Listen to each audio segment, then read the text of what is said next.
Hello students, good morning to everyone. देखिए, English grammar में आज हम एक नए टॉपिक जिसका नाम वॉइस है इसके बारे में पढ़ेंगे। देखिए, इंग्लिश में जो वॉइस है इसको वाच्य कहा जाता है।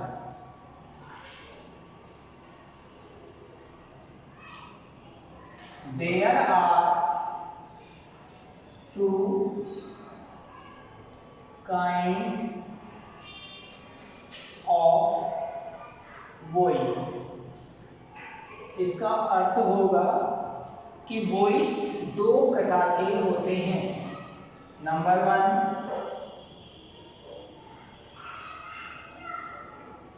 Active voice, second number passive voice.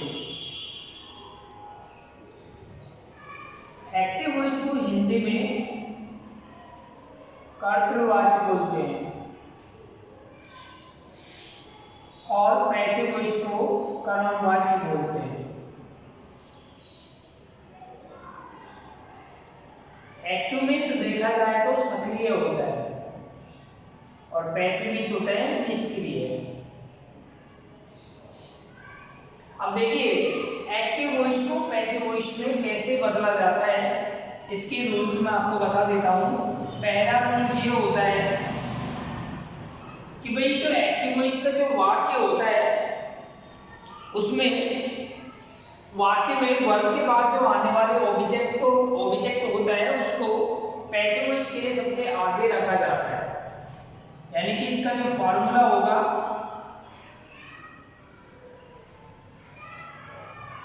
सबसे पहले ऑब्जेक्ट के बाद में हेल्पिंग वर्ब, ये कंपल्सरी हेल्पिंग वर्ब लगाना, प्लस वर्ब की third form plus by plus subject and other verb. ये इसका फार्मूला है। नियम जो फर्स्ट नंबर का जो रूल्स है वो ये है कि एक्टिव वॉइस के सब्जेक्ट को पैसिव वॉइस में निम्न प्रकार बदलते हैं।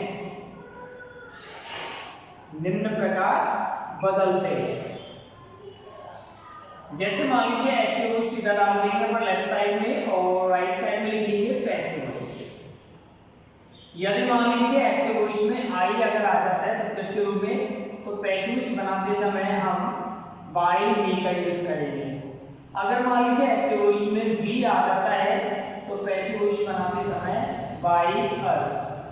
अगर ही आ जाता है तो बाई हिम। अगर सी आता है तो बाई हर। अगर दे आता है तो बाई देम। और भी है, यू अगर आ जाता है तो बाय यू। और अगर मान लीजिए एक्टिव वॉइस के वाक्य में सब्जेक्ट के रूप में किसी भी पर्सन का नेम आता है तो पैसिव वॉइस बनाते समय बाय के बाद में नेम को जो है तो रख देंगे। इसके रूल्स और भी हैं।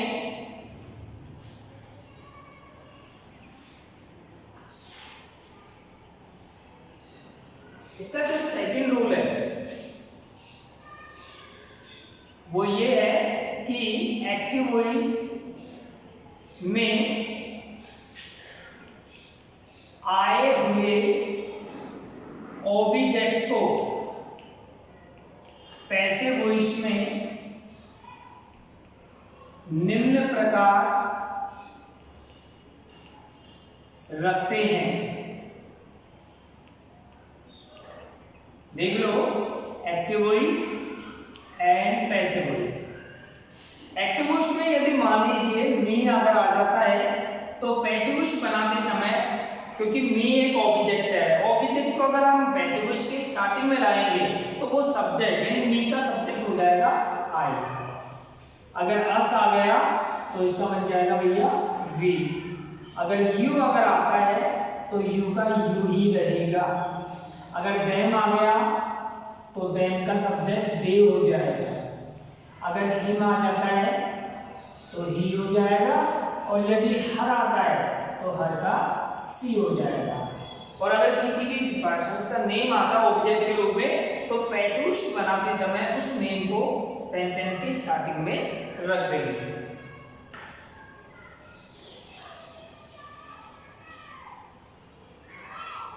इसके अलावा हमने आपको हेल्पिंग वर्ब संबंधी भी कुछ नियम बताए थे, इधर देख लो। जैसे एक्टिव वॉइस में यदि मान लीजिए डू आता है, डज आता है, इसके साथ नॉट भी आ सकता है, डू नॉट, डज नॉट भी आ सकता है, प्लस वर्ब की फर्स्ट फॉर्म अगर आती है तो पैसिव बनाते समय सहायक क्रिया is, are, am plus verb की थर्ड फॉर्म कर देंगे।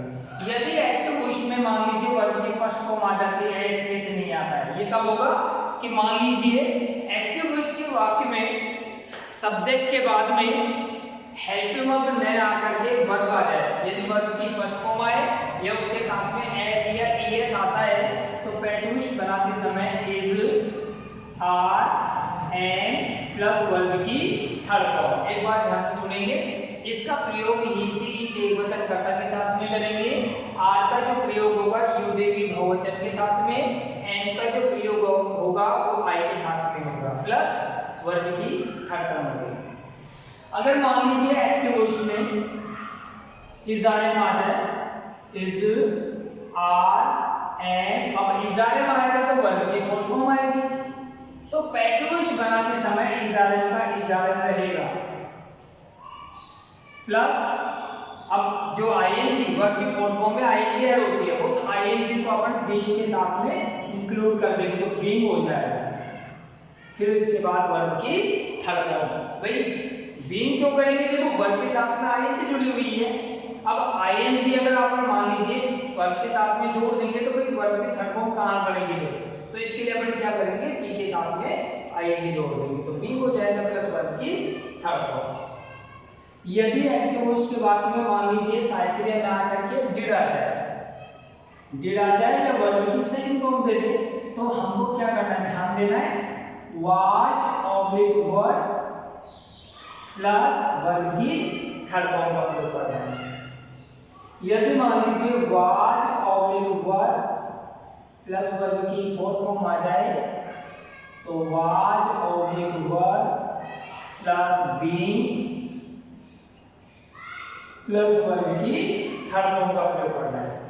अगर मान लीजिए एक्टिव वॉइस में हैज, हैव या हैव, अब हैज और हैव अपने साथ हमेशा वर्ब की थर्ड फॉर्म लेते हैं तो पैसिव वॉइस बनाते समय इनके साथ में बीन जोड़ देंगे, has been, have been, had been plus verb की थर्ड फॉर्म। इसके अलावा मॉडल्स भी है, मॉडल्स जैसे can, should, will, would, shall, should, may, might. अगर मान लीजिए मॉडल्स में से कोई सा भी मॉडल्स अगर हेल्पिंग वर्ब के रूप में आ जाता है तो पैसिव वॉइस बनाते समय इनके साथ में बी जोड़ देंगे, यानी कि विल आ गया तो विल बी, शैल आ गया तो शैल बी, कैन आने पर कैन बी, कुड आने पर कुड बी, मे आने पर मे बी, माइट आने पर माइट बी का प्रयोग करेंगे।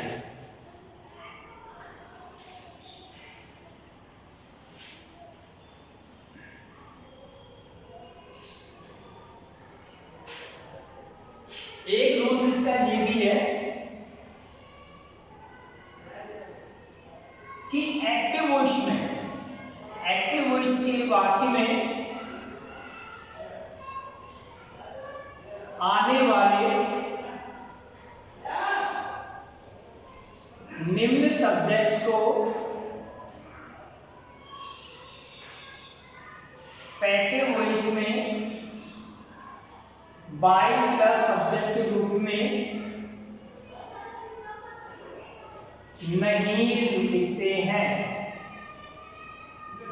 नहीं लिखते हैं, अब वो वर्ड कौन कौन से देखो, एक तो आ गया they, people, crowd,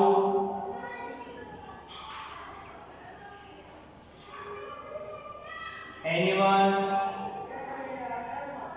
anybody, no one, nobody, someone, somebody। तो ये वर्ड ऐसे हैं। अगर एक्टिव वॉइस के वाक्य में सब्जेक्ट के रूप में अगर ये आ जाते हैं तो पैसिव वॉइस बनाते समय इन्हें बाई प्लस सब्जेक्ट के रूप में कभी नहीं लिखते हैं। जैसे मैंने आपके सामने एग्जांपल दे दिया,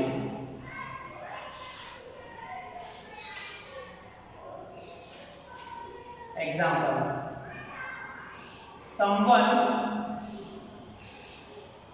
was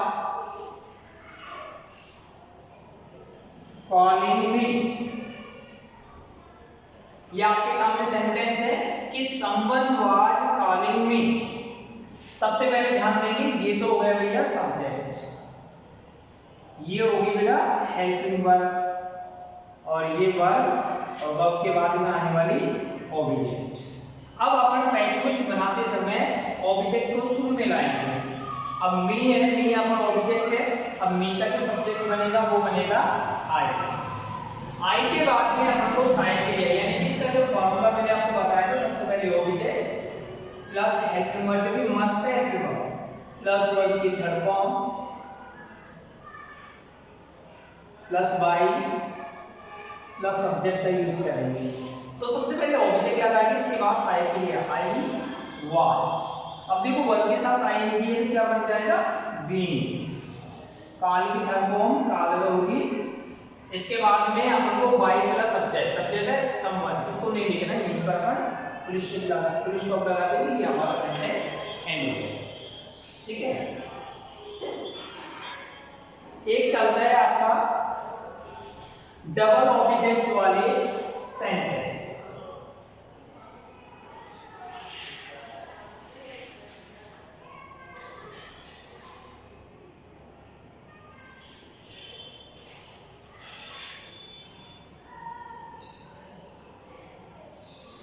डबल ऑब्जेक्ट वाले वाक्य कैसे? देखिए, जैसे एग्जांपल से समझा देता हूं मैं। Sita gave me a pen yesterday। आपके सामने एग्जांपल आ गया कि Sita gave me a pen yesterday। इसका अपन को पैसिव वॉइस बनाना है। देख लीजिए, सीता हुआ सब्जेक्ट, इसमें हेल्पिंग वर्ब है नहीं, वर्ब है। अब वर्ब की कौन सी फॉर्म है? सेकंड फॉर्म, क्योंकि हमको पता है हेल्पिंग वर्ब हमको लगा नहीं है। अगर हेल्पिंग वर्ब नहीं है तो हम वर्ब के अकॉर्डिंग लगाएंगे। यदि वर्ब की फर्स्ट फॉर्म होती तो इज़ार का प्रयोग होता है, लेकिन यहाँ पर वर्ब की सेकंड फॉर्म है, इसलिए किसका प्रयोग करेंगे? Was oblique verb. अब वाज और वर्ब का जो प्रयोग होगा वो ऑब्जेक्ट के अनुसार होगा। इसके बाद में ऑब्जेक्ट और ये भी ऑब्जेक्ट। अब अपन को देखना है इसमें डबल ऑब्जेक्ट है। ये वाला कौन सा ऑब्जेक्ट है, ये वाला कौन सा है? भाई ये वाला जो ऑब्जेक्ट है वो तो है डेफिनेट। ये तो हो गया डेफिनेट ऑब्जेक्ट, और ये वाला हो गया इंडेफिनिट। अब आप देखिए, डबल प्रकार के डबल ऑब्जेक्ट वाले जो सेंटेंस है, इसमें एक तो है डेफिनेट ऑब्जेक्ट और दूसरा है इंडेफिनिट। अगर आप डेफिनेट ऑब्जेक्ट से बनाओगे तो देखो, बना के देखो, ए पेन, इसके बाद साइकिल लगानी है। साइकिल इसमें वाज या वार्षिक वर्ब की सेकंड फॉर्म है वाज। इसके बाद give, gave, given, third form आ रही है गिवन। अब देखिए, अगर डबल ऑब्जेक्ट वाला सेंटेंस है तो हमको वर्ब के बाद में जो दूसरा नंबर का ऑब्जेक्ट है वो रखना है। ध्यान रहे, बाय प्लस सब्जेक्ट के बाद अगर आप ऑब्जेक्ट लगाओगे तो आपका सेंटेंस रॉन्ग माना जाएगा। अब यहाँ पे देखिए, यदि आप डेफिनेट ऑब्जेक्ट से अगर सेंटेंस बना लो पैसिव वॉइस का, तो हमको इंडेफिनेट ऑब्जेक्ट से पहले टू का प्रयोग करना है। To me, by Sita yesterday. तो ये तो भैया बन गया आपका डेफिनेट ऑब्जेक्ट से। यदि आप इंडेफिनेट ऑब्जेक्ट से बनाओगे तो अपन क्या करेंगे? देखो, मी का सब्जेक्ट क्या होगा? आई। आई के बाद में वाज, गिव, गेव, गिवन, इसके बाद में definite object A pen bye Sita yesterday, ये आपका सेंटेंस बन गया।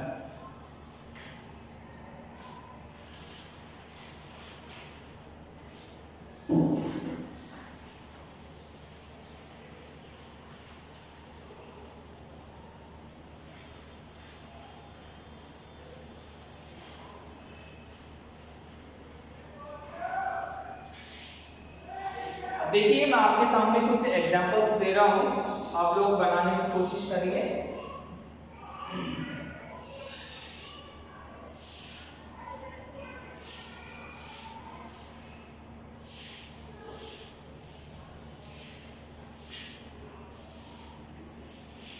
First number, she will invite me.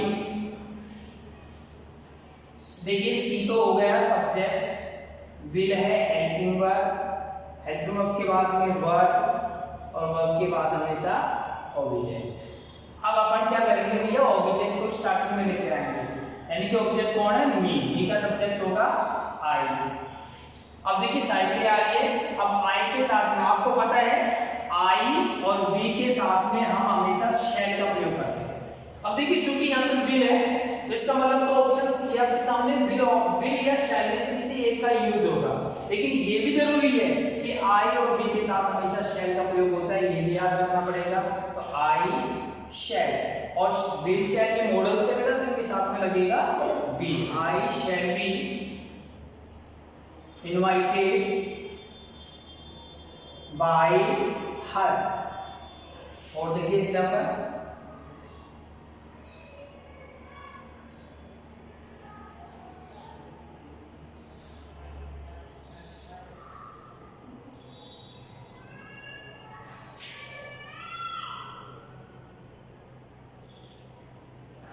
Sohan should learn the lesson.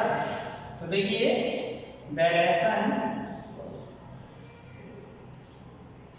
should be learned by Sohan. Okay, Sohan should learn the lesson। Object should में रख देंगे, the lesson should आ रहा है तो should के साथ में be जोड़ देंगे, क्योंकि मॉडल से should be learn ये था फॉर्म आ गई इसकी, इसके बाद by प्लस सब्जेक्ट। सोहन यहाँ पे नेम है, name no change. Last example,